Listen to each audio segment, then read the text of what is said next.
आज आपण आषाढी एकादशीनिमित्त उपवासाची शेंगदाण्याची आमटी बनवणार आहोत. एका प्लेटमध्ये भाजलेले शेंगदाणे, 2-3 हिरव्या मिरच्या, ओलं खोबरं, कोथिंबीर आणि 1 चमचा जिरे घेतलेले आहे.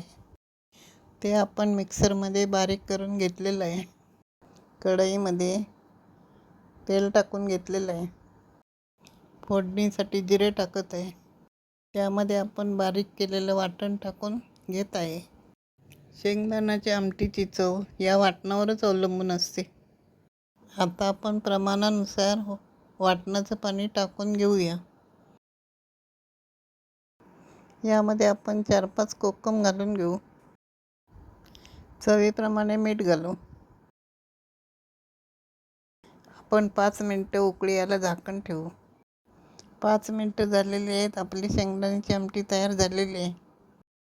त्यावर आपण कोथिंबीर घालून घेत आहे. उपवासाच्या दिवशी वरीचा भात किंवा साबुदाण्याची खिचडी याबरोबर गरमागरम ही आमटी फार चविष्ट लागते.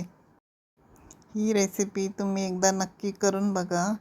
व्हिडिओ लाईक करा आणि चॅनलला सबस्क्राईब करा. पुन्हा भेटूया अशा एका छान रेसिपीसोबत.